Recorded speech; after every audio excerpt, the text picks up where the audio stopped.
നമസ്കാരം. ദൈവതിരുനാമത്തിന് മഹത്വം ഉണ്ടാകട്ടെ. ഞാനിന്ന് കുറച്ച് കാര്യങ്ങൾ പറയാനാണ് വരുന്നത്. എന്താണെന്ന് ചോദിച്ചാൽ, ഞാൻ കഴിഞ്ഞ ദിവസം സോഷ്യൽ മീഡിയയിൽ ക്ലബ് ഹൗസ് എന്ന് പറഞ്ഞൊരു മീഡിയ ഉണ്ട്. അതിനകത്ത് നമ്മളിങ്ങനെ സംസാരിച്ചുകൊണ്ടിരുന്നപ്പോൾ സംസാരമധ്യേ നമ്മളൊരു കാര്യം പറഞ്ഞു.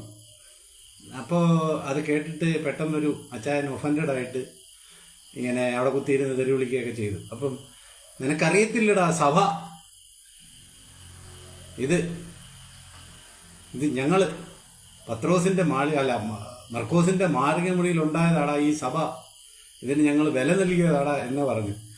അപ്പം ഞാൻ ആലോചിച്ചു, എന്നാ പിന്നെ ഞാൻ ഇത്രയും നാളായിട്ട് അതായത് ഈ സഭകളെ പറ്റി ഒന്നും പറയണ്ട എന്ന് വിചാരിച്ചിരുന്നതാ.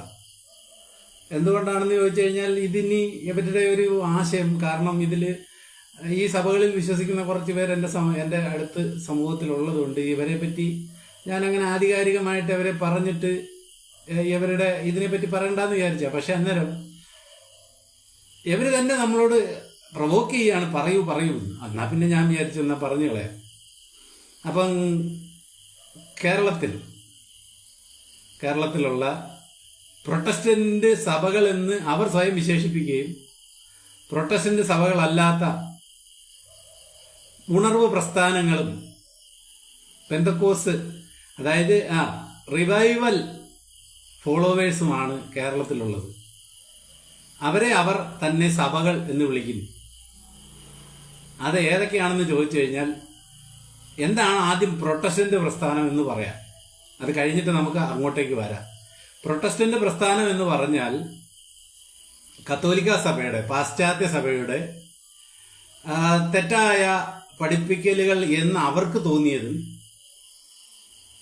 ആർക്ക്? സഭയ്ക്ക് തോന്നിയതല്ല, ഈ പ്രൊട്ടസ്റ്റ് ചെയ്ത കുറച്ച് ആൾക്കാർക്ക് തോന്നിയതും, അങ്ങനെ കത്തോലിക്ക സഭയുടെ ചില പ്രവർത്തന രീതികളോടും കത്തോലിക്ക സഭയുടെ ചില ആചാര അനുഷ്ഠാനങ്ങളോടും ഒക്കെ വിയോജിപ്പ് പ്രകടിപ്പിച്ച കുറച്ച് ആൾക്കാർ സഭയ്ക്ക് പുറത്തുപോയി സഭയെ ചോദ്യം ചെയ്തു. അപ്പോൾ ആ കാലഘട്ടത്തിലുള്ള കുറേ പ്രസ്ഥാനങ്ങൾ അവിടെ രൂപപ്പെട്ടു.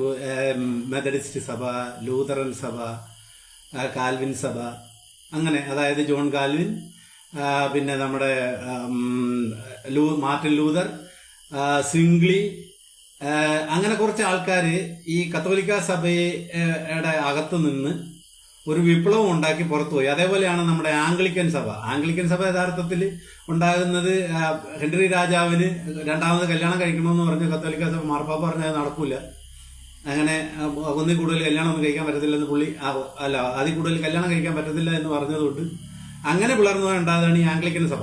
അപ്പൊ അങ്ങനെയുള്ള ഈ സഭകളെയാണ് യഥാർത്ഥത്തിൽ പ്രൊട്ടസ്റ്റന്റ് സഭ എന്ന് വിളിച്ചത്. ആ പ്രൊട്ടസ്റ്റന്റ് സഭകളെ പ്രൊട്ടസ്റ്റ് ചെയ്തുണ്ടായ ഒരു സഭയാണ്, അതിനെ പറ്റിയാണ് നമ്മൾ ഇന്ന് പറയുന്നത്. പെന്തിക്കോസിനെ നമ്മൾ പിന്നത്തേക്ക് വച്ചേക്കാണ്. ഇന്ന് നമ്മൾ കറി വെക്കാൻ പോകുന്നത് ബ്രദറൻ സഭയാണ്. അപ്പൊ ഞങ്ങള് പണ്ടേ ഉണ്ടടാ എന്ന് പറയുന്ന കുറച്ച് ആശാന്മാരോടാണ് നമ്മൾ ഇന്ന് സംസാരിക്കുന്നത്. ഇല്ല ഹേ, അതായത് ബ്രദറൻ എന്ന് പറയുന്ന ഒരു സമൂഹം രൂപപ്പെടുന്നത് ഈ കാൽവിനിസ്റ്റ് സഭയുടെ പ്രസ്ബിറ്റേറിയൻ ഭരണത്തോടും അതേപോലെ ആംഗ്ലിക്കൻ സഭയുടെ അതിനെ പറയുന്നത് എപ്പിസ്കോപ്പൽ ഈ നടത്തിപ്പിനോടും ദേഷ്യമുള്ള, അല്ലെങ്കിൽ അതിനോട് യോജിക്കാൻ കഴിയാത്ത കുറച്ച് ആൾക്കാർ ഒരുമിച്ച് ചേർന്ന് 19-ാം നൂറ്റാണ്ടിൽ ഇംഗ്ലണ്ടിലെ ഡബ്ലിൻ കേന്ദ്രമാക്കി ഉണ്ടായ ഒരു പ്രസ്ഥാനമാണ് ഈ പറയുന്ന ബ്രദറൻ എന്ന് പറയുന്ന പ്രസ്ഥാനം. ഈ ബ്രദറൻ പ്രസ്ഥാനം എന്ന് പറയുന്നത്, ആദ്യം ഞാൻ ഇതിന്റെ ചരിത്രത്തിന് മുമ്പിന്റെ ഒരു പൊതുവായ ഇത് പറയാം. ബ്രദറൻ പ്രസ്ഥാനം എന്ന് പറയുന്നത് ഒരു ഏകീകൃത ഘടനയില്ല അവർക്ക്. ഓരോരോ സ്ഥലം സഭകളാണ്. അവർക്ക് പൊതുവായ ഒരു നേതാവോ അല്ലെങ്കിൽ പൊതുവായ ഒരു ഭരണഘടനയോ പൊതുവായ ഒരു സിനഡോ അങ്ങനെ പൊതുവായ ഒന്നുമില്ല. ഓരോ സ്ഥലത്തെയും സഭകൾ, ഓരോ സഭകൾ സ്വതന്ത്രരാണ്. അതിനവർ പറയുന്നത് നമ്മൾ അപ്പോസ്തല പ്രവൃത്തിയിൽ കാണുന്നത് പോലെ അങ്ങനെ കൊരിന്ത്യസിലെ സഭ, പിന്നെ റോമായിലെ സഭ, പിന്നെ അങ്ങനെ സഭകളുടെ പേര് പറയുന്നുണ്ടല്ലോ. അപ്പൊ അതേപോലെയാണ് അവരെ തന്നെ വിശേഷിപ്പിക്കുന്നത്. അപ്പൊ ഈ ഡബിളിനുള്ള ബെല്ലറ്റും പ്ലിമിത്തുകാരനായ ഗ്രേവ്സും ഇവര് രണ്ടുപേരും ഈ സഭകളിൽ നിന്ന് പുറത്തിയാടി. ഏതാ ഈ കാൽവിനിസ്റ്റ് സഭയിൽ നിന്നും ആംഗ്ലിക്കൻ കാൽവിനിസ്റ്റ് സഭയിൽ നിന്ന് പുറത്ത് ചാടിയിട്ട് ഇവര് തന്നെത്താനെ, അതായത് ഇന്ന് നമ്മൾ ഈ പിന്നെ കോവിഡിന്റെ കാലത്ത് നമ്മൾ കണ്ടതാണ് വീട്ടിലെ സഭ എന്നൊരു കോമഡി നമ്മൾ കണ്ടതാണല്ലോ, ഈ പെന്തിക്കോസുകാരുടെ ബ്രദറന്മാരുടെ ഒക്കെ വീട്ടിലെ സഭ. അന്ന് പറഞ്ഞതുപോലെ ഇവര് കുറച്ച് പേര് ഇവരുടെ നേതൃത്വത്തിൽ കുറച്ച് പേര് രണ്ട് സ്ഥലങ്ങളിലായിട്ട് ഡബിളിലും പ്ലിമിത്തിലുമായിട്ട് ഇങ്ങനെ കുറച്ച് ചേർന്നു ബൈബിള് വായിക്കുന്നു, പഠിക്കുന്നു, പ്രാർത്ഥിക്കുന്നു, പോകുന്നു. അങ്ങനെ 1827 ആദ്യമായിട്ട് ഇവരൊരു കൺവെൻഷൻ നടത്തുന്നത്. അതായത് ഇവർ ഒരുമിച്ച്. അപ്പം ഞാൻ അതിനു മുമ്പിട്ട് ഇത് ആരൊക്കെ ഏതൊക്കെ സ്ഥലങ്ങളിലായിരുന്നെന്ന് പറയാം. അപ്പൊ അവർ ആദ്യകാല നേതാക്കന്മാർ. അപ്പം ഇതെല്ലാം ഞാൻ ഓരോ പേര് പറയുമ്പോഴും നിങ്ങൾ ഓർത്തോണം ഇത്. അപ്പൊ ഇവരെല്ലാം ഓരോ സ്ഥലത്തെ മുതലാളിമാരായിരുന്നു. കണക്ഷൻ എന്തോ പ്രശ്നമുണ്ട്. ഓക്കെ, അവരെ ഓരോ സ്ഥലത്തെ മുതലാളിയായിരുന്നു. അപ്പൊ ഈ സൈസ് സാധനങ്ങൾ, അതായത് ഈ ഓരോരുത്തരും 2 പേരും ചേർന്ന് ഇങ്ങനെ ഈ സൈസ് ഓരോ സാധനങ്ങൾ ഓരോ സ്ഥലങ്ങളിലായിട്ട് വന്നു. ലണ്ടനിലെ പിന്നെ ഇംഗ്ലണ്ടിന്റെ പല ഭാഗങ്ങളിൽ. അപ്പൊ അതിനകത്ത് ജോർജ് മുള്ളർ, ഹെൻറി ക്രോക്ക്, പിന്നെ അങ്ങനെയുള്ള കുറെ പേര്, ന്യൂട്ടന്, ഗ്രേവ്സ്, അങ്ങനെ കുറെ ആൾക്കാർ ഇതേപോലെ സ്വന്തമായിട്ട് ഓരോ സഭകൾ ഇങ്ങനെ തുടങ്ങി. സഭകളെന്ന് പറയാൻ പറ്റത്തില്ല, സ്വന്തമായിട്ട് ഓരോ പ്രാർത്ഥനാ കൂട്ടായ്മകൾ ഇങ്ങനെ നടത്തി. അങ്ങനെ അവിടെ അങ്ങനെ ഒരു രാജ്യത്ത് തന്നെ പല സ്ഥലങ്ങളിലായിട്ട് അത് കൊണ്ടു. അപ്പൊ അതിനകത്തേക്ക് നമ്മുടെ ജോൺ എൻ ഡാർബി എന്ന് പറയുന്ന ആംഗ്ലിക്കൻ മിഷൻ പിന്നെ വൈദികനും കൂടെ ഇവരുടെ കൂടെ എത്തി. അതായത് ഒന്നിന്റെ കൂടെ ഒരു തള്ളുകൂടെ. അങ്ങനെ ഇത്രയും പേരും കൂടെ ചേർന്നിട്ടാണ് ആദ്യമായിട്ട് ഈ 1827 ഇവര് പൊതുവില് എല്ലാരും കൂടെ ചേർന്നിട്ട് ഇവരുടെ ഒരു സമ്മേളനം, അതിന് സമ്മേളനം എന്ന് പറയാൻ പറ്റത്തുള്ളൂ. അങ്ങനെയാണ്. അപ്പം ഇവരുടെ അടിസ്ഥാനപരമായിട്ട് ഒരു ദൈവശാസ്ത്രം ആദ്യകാലങ്ങളിൽ ഇല്ലായിരുന്നു. അതായത് ഇവരെല്ലാം ഈ ഓരോരോ സ്ഥലത്തായിരുന്നതുകൊണ്ട് ദൈവശാസ്ത്രപരമായ ഒരു കാര്യങ്ങളൊന്നും അവർക്കില്ലായിരുന്നു. അപ്പൊ ഇവരിങ്ങനെ കൂടുന്നു, അപ്പം മുറിക്കുന്നു, പിന്നെ അപ്പം മുറിക്കലില്ല, പ്രാർത്ഥിക്കുന്നു, പിന്നെ ദൈവവചനം തങ്ങളി പങ്കുവെക്കുന്നു, അങ്ങനെ പിരിയുന്നു. അപ്പൊ ഇവരെല്ലാവരോടും ഒരുമിച്ച് ചേർന്ന് 1827 ഇവർ ഒരു സമ്മേളനം കൂടുന്നു. അതിനുശേഷം ഇവരെല്ലാവരുടെ കുറെ കാര്യങ്ങൾ, ഇവർക്ക് ഐഡിയോളജി ഉണ്ടാക്കുന്നു. ആ ഐഡിയോളജിയിലാണ് നമ്മൾ പിന്നെ ഐഡിയോളജി എന്താണെന്ന് നമുക്ക് പിന്നെ പറയാം. അപ്പൊ അതിനുശേഷം രസകരമായ സംഭവം എന്താണെന്ന് ചോദിച്ചു കഴിഞ്ഞാൽ, ഈ 1827 ഇത് തുടങ്ങുന്നെങ്കിലും ആദ്യത്തെ പിളർപ്പ് 1835 ഇവർ പിളർന്നു, 2ആയിട്ട് പിളർന്നു. ഓപ്പൺ ബ്രദറിനും എക്സ്ക്ലൂസീവ് ബ്രദറിനുമായിട്ട് 2ആയിട്ട് പിളർന്നു. അതായത് എന്റെ നെറ്റ്വർക്ക് ഭയങ്കര വീക്കാണെന്ന് കാണിക്കുന്നുണ്ട്. അപ്പം ഈ ഡാർബിയും ന്യൂട്ടനുമായിട്ടുള്ള അഭിപ്രായ വ്യത്യാസത്തെ തുടർന്ന് 2ആയിട്ട് പിരിയാണ് ഈ പറഞ്ഞ ബ്രദറൻ സഭ. അപ്പൊ അതിനുശേഷം ഈ കാരണം എന്താണെന്ന് ചോദിച്ചു കഴിഞ്ഞാൽ, ന്യൂട്ടൻ പറഞ്ഞു നമ്മുടെ സഭയിൽ മൂപ്പന്മാര് വേണം. മറ്റേ പുള്ളി പറഞ്ഞാൽ അത് പറ്റൂല. ഡാർബി പറഞ്ഞാൽ അത് പറ്റൂല. അപ്പൊ ഇതാണ് കാരണം. ന്യൂട്ടൻ പറഞ്ഞു നമുക്ക് മൂപ്പന്മാർ വേണം. പുള്ളി പറഞ്ഞു അങ്ങനെ പറ്റത്തില്ല, അങ്ങനെ പൗരോഹിത്യം എന്ന് പറയുന്ന ഒരു കാര്യം നമുക്ക് അംഗീകരിക്കാൻ പറ്റത്തില്ല, നമുക്കൊരു അങ്ങനെ അത് പറ്റത്തില്ല. നമ്മളെല്ലാവരും നമ്മളെല്ലാം രാജകീയ പുരോഹിത വംശമാണ്, അപ്പൊ നമ്മളെല്ലാം രാജകീയ പുരോഹിതന്മാരാണ്, അപ്പൊ അതുകൊണ്ട് പ്രത്യേകിച്ച് പുരോഹിതന്റെ ആവശ്യമില്ല, മൂപ്പന്റെ ആവശ്യമില്ല എന്ന് പറഞ്ഞു. അങ്ങനെ അവര് രണ്ടായിട്ട് പിരിഞ്ഞു. ഈ അതിനുശേഷം നമ്മുടെ ഡാർബിയെ നമുക്ക് എല്ലാവർക്കും അറിയാം. എന്താണ് ഇന്ന് പെന്തിക്കോസുകാരെ ചുമന്നുകൊണ്ട് നടക്കുന്ന, അല്ലെങ്കിൽ ഈ ഇവാഞ്ചലിക്കൽ ലോകം, ഇന്ന് കരിസ്മാറ്റിക് പൊട്ടന്മാരുൾപ്പെടെ ചെന്ന് പെട്ടിരിക്കുന്ന ഈ മിലേനിയലിസം ആദ്യമായിട്ട് പഠിപ്പിക്കുന്ന ആളാണ് നമ്മൾ ഈ പറയുന്ന ഡാർബി. അപ്പം നിങ്ങൾ വിചാരിക്കും ഈ ഡാർബി അയ്യോ അതങ്ങനെ പറഞ്ഞത് ഒരു പഠനമാണല്ലോ. പഠനം മാത്രമല്ല, ഡാർബി പ്രവചിച്ചു 1842 കർത്താവ് രണ്ടാമത് വരും എന്ന് ഡേറ്റും പറഞ്ഞു. ഈ പുള്ളി അതിനനുസരിച്ച് പ്രവർത്തനം തുടങ്ങി, ഇന്നത്തെ പെന്തിക്കോസുകാരെ പോലെ. അപ്പൊ ആ 1842 കർത്താവ് തീർച്ചയായിട്ടും മടങ്ങി വരുന്നു എന്ന് പറഞ്ഞിട്ട് ഒരു പ്രവചനവും നടത്തി. അപ്പൊ എന്തു പറഞ്ഞാൽ ശരി, അത് ചീറ്റിപ്പോയി. അപ്പൊ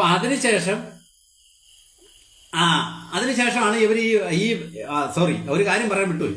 ഈ 1827 ആ സമ്മേളനത്തിൽ വെച്ചിട്ടാണ് ഇവരെ അടിസ്ഥാന പ്രമാണങ്ങൾ രൂപപ്പെടുത്തുന്നത്. അതായത് ഈ വേർപാട്, പിന്നെ സ്നാനം, ഈ അപ്പം മുറിക്കല്, പിന്നെ പരിശുദ്ധാത്മാവിന്റെ പ്രവർത്തനം നിന്നുപോയി എന്നൊക്കെയുള്ള ഈ ഉപദേശങ്ങൾ അവിടെ വെച്ചിട്ടാണ് ഇവർ ഒരുമിച്ച് ഏകീകരിച്ച് ഒരു ആശയം ഉണ്ടാക്കിയെടുക്കുന്നത്. അപ്പം അതാണ് അതിന്റെ സംഭവം. ഇനി നമുക്ക് എന്താണ് ഇവർ ആ ഒരുമിച്ചെടുത്ത തീരുമാനങ്ങൾ എന്തൊക്കെയാണെന്ന് നമുക്കൊന്ന് പരിശോധിക്കാം. ഈ വേർപാട് എന്നുള്ളതാണ് ഇവരുടെ ഒന്നാമത്തെ പഠിപ്പിക്കല്. എന്താണ് വേർപാട്? ലോകത്തിൽ നിന്ന് എല്ലാ കാര്യങ്ങളിലും നമ്മൾ വേർപെട്ടിരിക്കണം. ലോകത്തിൽ നിന്ന് ഭൗതികമായ എല്ലാ കാര്യങ്ങളിൽ നിന്നും നമ്മൾ വേർപെട്ടിരിക്കണം. അത് നമ്മുടെ എല്ലാ പ്രവർത്തനങ്ങളിലും അത് കാണണം. ഈ വേർപെട്ടവര് മാത്രമാണ് ഒരുമിച്ചിരുന്ന് അപ്പം മുറിക്കേണ്ടത്. വേർപെട്ടവര് മാത്രമാണ് ഒരുമിച്ചിരുന്ന് അപ്പം മുറിക്കാൻ യോഗ്യർ, അല്ലാത്തവർക്ക് അപ്പം മുറിക്കാൻ പറ്റില്ല. അപ്പൊ അതുകൊണ്ട് ഈ വേർപാട് എവിടെ ഉണ്ട് എന്ന് നോക്കുമ്പോൾ ഈ ചെറി പിക്കിംഗ് ആണ്. പെന്തിക്കോസുകാരെ നമുക്ക് കേട്ടിട്ടുണ്ടല്ലോ, അതായത് ഈ മുറിവാക്യം എടുത്തോണ്ട് വരും. അപ്പൊ ഇതിന്റെ മുറിവാക്യം പറയുന്നത് സംഖ്യാപുസ്തകം 6-ാം അധ്യായത്തിൽ നസ്രായ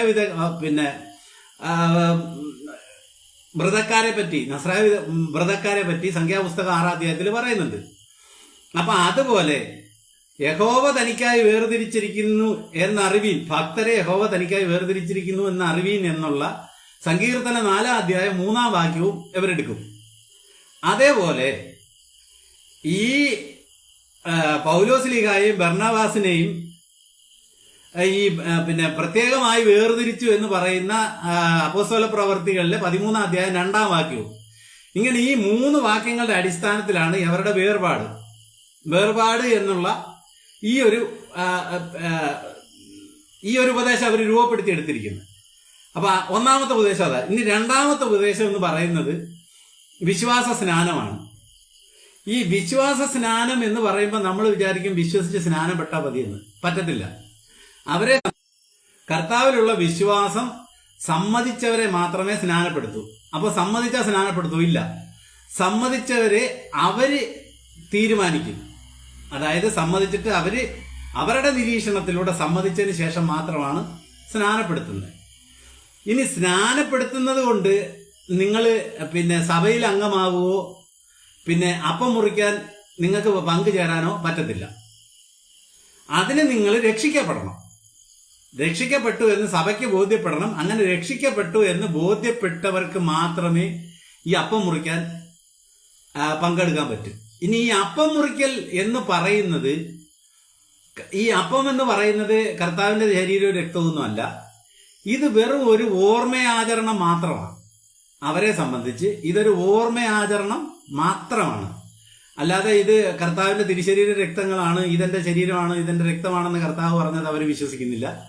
അവരിത് വെറുതെ, അതായത് നമ്മുടെ കൊറിന്തോസുകാർക്ക് എഴുതിയ ലേഖനത്തിൽ കാണുന്നത് പോലെ എന്റെ ഓർമ്മയ്ക്കായി ഇത് ചെയ്യുവീൻ എന്ന് പറഞ്ഞു എന്ന് ഉള്ളത് കൊണ്ട് അങ്ങനെ ഓർമ്മയ്ക്ക് വേണ്ടി അവരിത് ചെയ്യുന്നു. അതാണ് വിശ്വാസ സ്നാനം. പിന്നെ അടുത്തതായിട്ട് ഇവർക്കുള്ളത് അടിസ്ഥാന വിശ്വാസം എന്ന് പറയുന്നത് ഈ പരിശുദ്ധാത്മാവിന്റെ ഭാഷാവരം അത് നിന്നുപോയി. അതേപോലെ പ്രവചനവരം അത് നിന്നുപോയി. അതായത് പകുതി ചത്ത പരിശുദ്ധാത്മാവിനെയാണ് ഇവർ വിശ്വസിക്കുന്നത്. അതായത് കൈകെട്ടി, അതായത് കർത്താവിന് ഇന്നത്തെ കാലത്ത് പിന്നെ കാരണം അവർ പറയുന്നതെന്ന് പറഞ്ഞു കഴിഞ്ഞാൽ ഈ ഭാഷ അന്യഭാഷ എന്ന് പറയുന്നത് മറ്റുള്ളവർക്ക് അടയാളമാണ്, സഭയ്ക്കുള്ള അടയാളമല്ല. അപ്പൊ അത് നിന്നുപോയി എന്ന് അവർ വിശ്വസിക്കുന്നുണ്ട്. അപ്പം പകുതി കെട്ടിയ പരിശുദ്ധാത്മാവ് ഇങ്ങനെ ഇതാണ് ഇവരുടെ യഥാർത്ഥത്തിലുള്ള അടിസ്ഥാനപരമായ വിശ്വാസം. അതുപോലെ തന്നെ ഇവര് പൊതുവായ ഒരു നേതാവോ അല്ലെങ്കിൽ പൊതുവായ ഒരു സിനഡോ അങ്ങനെ പൊതുവായ ഇങ്ങനെയുള്ള ഒന്നും അവർക്കില്ല. ഇതിന് ശേഷം ഇവർ 1833 ഇന്ത്യയിൽ വരുന്നു. ഇന്ത്യയിൽ ബീഹാറിലാണ് വന്നത്. ബീഹാറിൽ വന്നിട്ട് ഇവര് കുറച്ച് പ്രവർത്തനമൊക്കെ ചെയ്യാൻ നോക്കിയെങ്കിലും സംഭവം നടന്നില്ല. അങ്ങോട്ട് കത്തിയില്ലെന്നല്ല, അതിന് പറ്റിയ ഒരു വളക്കൂറുള്ള മണ്ണ് ആയില്ല ഇവിടെ. അപ്പൊ ഇവർക്ക് പിന്നീട് ഒരു ജീവൻ വെക്കുന്നതെന്ന് പറഞ്ഞു കഴിഞ്ഞാൽ നമുക്കെല്ലാവർക്കും അറിയാവുന്നതുപോലെ സുറിയാനി സഭയുടെ പിന്നെ CMS മിഷണറിമാര്, പിന്നെ അതേപോലെ മർത്തോമ സഭ, ഇവരുടെ ഇടയിൽ ഇവർക്ക് പ്രവർത്തിക്കാനുള്ള ഒരു അനുവാദം ഈ 1895 കിട്ടുന്നുണ്ട്. അങ്ങനെ ആ പ്രവർത്തനത്തിലൂടെ ഇവിടെ കേരളത്തിൽ ആദ്യമായിട്ട് 2 പേര് സ്നാനപ്പെട്ടു. 2 പേരും അപ്പം 2 പേര് ഇതിനകത്ത് പിന്നെ മർത്തോമ സഭയിൽ നിന്ന് ഒരു അച്ഛനും പിന്നെ നമ്മുടെ പ്രഖ്യാപിത വിശ്വവിഖ്യാതനായ നമ്മുടെ KV സൈമൺ സാറും, KV സൈമണും, അങ്ങനെ 2 പേര് 1902 സ്നാനപ്പെട്ടു, ബ്രദറനായി.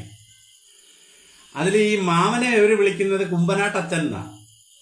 അപ്പൊ ഈ കുമ്പനാട്ടച്ഛനും ഇവര് 2 പേരും സ്നാനം ചേർന്നു. അതിനുശേഷം 1906 നോയൽ എന്ന് പറയുന്ന ആ ഒരു ബ്രദറൻ പിന്നെ മിഷണറി ഇവിടെ വന്ന് കുമ്പനാട്ട് വന്നിട്ട് നമ്മുടെ കുമ്പനാട്ടച്ഛനുമായിട്ട്, അതായത് ഈ ഒരു രസകരമായ കാര്യം എന്താണെന്ന് ചോദിച്ചു കഴിഞ്ഞാൽ വിശുദ്ധി വേർപാട് പൗരോഹിത്യമൊന്നും ഞങ്ങൾ അംഗീകരിക്കത്തില്ല എന്ന് പറഞ്ഞാലും ഇവരെല്ലാം ഈ പിന്നെ ഈ സഭകൾ കത്തോലിക്ക സഭ അല്ല ഏത് സഭയായാലും വിട്ടുവരുന്നവരെ അവരെ അത് വെച്ചിട്ടാണ് വിളിക്കുന്നത്. അതായത് അച്ഛനെന്നും പിന്നെ ഷമ്മാശനെന്നും ഒക്കെയാണ് വിളിക്കുന്നത്. അപ്പം ഈ കുമ്പനാട്ടച്ഛനും ഈ നോയലും കൂടെ ചേർന്നിട്ട് പിന്നെ ഇവര് ഒരുമിച്ച് പ്രവർത്തനം ആരംഭിച്ചു. അപ്പം ഇതിങ്ങനെ മുന്നോട്ട് പോയപ്പം കുറച്ചു നാൾ കഴിഞ്ഞപ്പം ഇവര് ഞങ്ങൾ വീണ്ടും അടിയായി.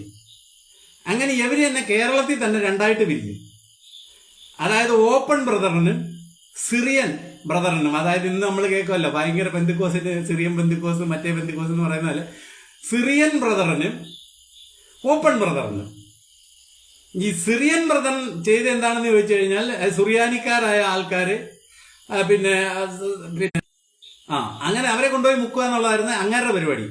മറ്റേ നമ്മുടെ ഈ പിന്നെ മിഷണറിയുടെ പരിപാടി എന്താണെന്ന് ചോദിച്ചു കഴിഞ്ഞാൽ ഈ കേരളത്തിലെ അന്ന് നിലവിലിരുന്ന പിന്നെ ജാതി വ്യവസ്ഥയിലെ അധകൃതരായവരുടെ ഇടയിൽ സുവിശേഷം പറഞ്ഞ് അവരെ ബ്രദറൻ സഭയിലോട്ട് ചേർക്കുകയാണ്. അവർക്കൊരു പേര് പറയും, പക്ഷെ ഞാനത് വിസ്താര ഭയത്താൽ ഞാൻ ആ പേര് പറയുന്നില്ല. കാരണം എന്ന് പറഞ്ഞു കഴിഞ്ഞാൽ ഇന്നും അത് പിന്തുടർന്നിട്ട് പല സഭകളിലും ഇവർ കളിയാക്കി അങ്ങ് ആ പേര് വിളിക്കുന്നുണ്ട്. ഞാനത് ആഗ്രഹിക്കുന്നില്ല, അതുകൊണ്ട് ഞാൻ ആ പേര് പറയുന്നില്ല. അപ്പം അങ്ങനെയാണ്. അങ്ങനെ ഇത് 2ആയിട്ട് പിരിഞ്ഞു. ഇതിനിടയിൽ 1917 നമ്മുടെ സൈമൺ സാറ് ഇവരെ വിട്ടേച്ച് പുള്ളി സ്വന്തമായിട്ട് ഒരു വിയോജിത സഭ, വിയോജിത ബ്രദറൻ സഭ എന്നും പറഞ്ഞിട്ട് പുള്ളിയും കൂടെ ചേർന്നിട്ട് പുള്ളി അതിൽ നിന്ന് വീണ്ടും ഒരു സഭയുണ്ടാക്കി. അങ്ങനെ ബ്രദറൻ സഭ 3ആയി. അങ്ങനെ ഇതിങ്ങനെ വന്ന് 1928 ഇവരെല്ലാവരും വീണ്ടും ഒന്നിച്ചു. അങ്ങനെ ഇവരെല്ലാവരും ഇപ്പം ബ്രദറൻ അസംബ്ലി എന്ന് പറഞ്ഞിട്ടാണ് ഇപ്പൊ അറിയപ്പെടുന്നത്. അപ്പൊ കർത്താവിനാൽ, അതായത് പത്രോസേ നീ പാറയാകുന്നു, ഈ പാറമേൽ ഞാൻ എന്റെ സഭയെ പണിയും എന്ന് പറഞ്ഞ് കർത്താവിന്റെ പിന്തുടർച്ച, കൈവെപ്പ് പിന്തുടർച്ച ലഭിക്കാത്തവർ ഉണ്ടാക്കുന്നത് മുഴുവനും ഇങ്ങനെയാണ്. കാരണം വളരും തോറും പിളരും തോറും വളരും, പിന്നെ വീണ്ടും ഒരുമിച്ചാവും, അങ്ങനെ അങ്ങനെ അങ്ങനെ അങ്ങനെ എന്നിട്ട് ഇതാണ് യഥാർത്ഥത്തിൽ കർത്താവിന്റെ കൈവപ്പില്ലാത്ത സഭകൾക്ക് സംഭവിക്കുന്നത്. ഇന്ന് ഈ ബ്രദറൻ സഭ എന്ന് പറയുന്നത് ഏതാണ്ട് 10,000 പേരിൽ ഒതുങ്ങി. വേർപാടുകാര്, ബ്രദറൻ സഭ എല്ലാവരും കേരളത്തിൽ വിളിക്കുന്ന വേർപാടുകാര്. അങ്ങനെ ഇന്നിപ്പം ഇവരൊരു 10,000-ൽ താഴെ ആൾക്കാരേ ഉള്ളൂ. കാരണം ഇവരെ സിംഹഭാഗവും ഈ പെന്തിക്കോസ് കാര് വിഴുങ്ങി. അപ്പൊ അതാണ് ഈ ബ്രദറൻകാരുടെ ചരിത്രം. അപ്പൊ ഈ ചരിത്രം ഞാനിത് പറയണ്ട എന്ന് വിചാരിച്ച് മാറ്റി വെച്ചിരുന്നതാ. അപ്പൊ ഇന്ന് ഞാൻ വിചാരിച്ചു എന്നാ ഇനിയിപ്പോ ഇവരുടെ എല്ലാം ഇതൊന്നും പറഞ്ഞിട്ടല്ല ബാക്കി കാര്യം. അതുകൊണ്ട് നമ്മൾ ഇനി വരുന്ന സമയങ്ങളിൽ ഈ പെന്തിക്കോസ്ത്, ബ്രദറൻ, ഇതിനകത്തുള്ള സഭാ വിഭാഗങ്ങള്, സഭയുടെ അവസ്ഥാന്തരങ്ങൾ, ഇതൊക്കെയാണ് ഇനി നമ്മൾ ചർച്ച ചെയ്യുന്നത്. അപ്പം ചുരുട്ടിക്കൂട്ടി പറഞ്ഞു കഴിഞ്ഞാൽ ഒരു പ്രത്യേക ക്രിസ്ത്യാനികളുമായോ ക്രിസ്തുവുമായോ ക്രിസ്ത്യൻ സഭ, ഇനി ഇവർക്ക് ബൈബിൾ കോളേജുകളുമുണ്ട്. ബൈബിൾ കോളേജുകൾ കുമ്പനാട്, കുന്നംകുളം, പത്തനംതിട്ട, റാന്നി, ഇങ്ങനെയുള്ള സ്ഥലങ്ങളിൽ ഇവർക്ക് ബൈബിൾ കോളേജ് ഉണ്ട്. ഇവർക്ക് ചില ആതുരാലയങ്ങളും ഉണ്ട് കേട്ടോ. അത് ഒന്ന് കുമ്പനാടുണ്ട്, പിന്നെ നമ്മുടെ ഇപ്പൊ അനീഷ് കാവാലത്തെ പ്രവേശിപ്പിച്ച ആശുപത്രി, അങ്ങനെ ഇവർക്ക് കുറച്ച് ഉണ്ട്. പക്ഷെ അത് അപ്പൊ എന്റെ നെറ്റ്വർക്കിന് എന്തോ പ്രശ്നമുള്ളതുകൊണ്ട്